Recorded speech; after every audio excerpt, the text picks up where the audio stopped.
Let's just enjoy the serenity, shall we? Got a dumb question. So much for that. Howdy, today we are doing the first impressions for Uncharted: The Lost Legacy.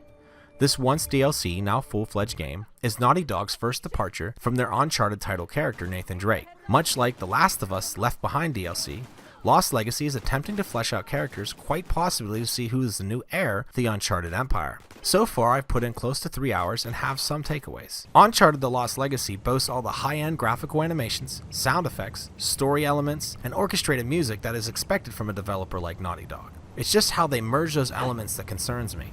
The excellent car chatter between Nadine and Chloe is constantly interrupted by several stops that cut the dialogue short till you return to the car and it resumes. Just when it is getting intriguing, I would see another landmark that I had to stop at and was left with Chloe saying "1 sec" and Nadine replying "I can wait." This disconnect with exploration to story somewhat hampers the pacing. As for landmarks, which play a big role in Lost Legacy, they don't feel as revered compared to previous Uncharted's. And some landmarks actually make Nadine appear uneducated. Several times Chloe teaches her about the different symbols and terminology. It hurts Nadine as a character, though I will say it strengthens Chloe, and maybe that's the point if Chloe is expected to hold the Uncharted mantle. As for exploration, so far I found it to be tedious. There are a lot of invisible boundaries, and several locations that look like possible collectible hotspots, and you're left usually empty-handed.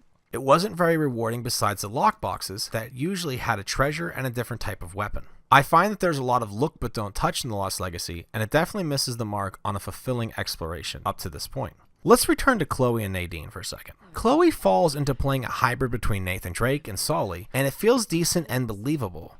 Nadine, on the other hand, has an immense amount of mystery that causes her character to feel hollow and uninteresting. Hopefully Nadine's character picks up a little bit while I travel into the story. Being a PS4 exclusive, I do have a trophy-related nitpick. Can Naughty Dog please do away with the X amount of kills trophy reward? It just comes off thrown in and unclever compared to their other trophies in the title. Now I know I had a lot of less than pleasing things to say about Uncharted: The Lost Legacy. That doesn't mean it isn't a solid game. The controls are excellent, the locations are breathtaking, the story so far seems interesting, and I do want to continue.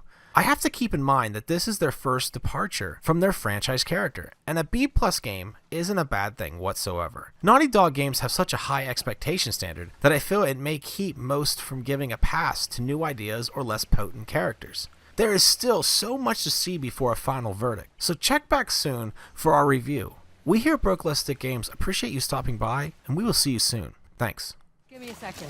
Sure, yeah, all right.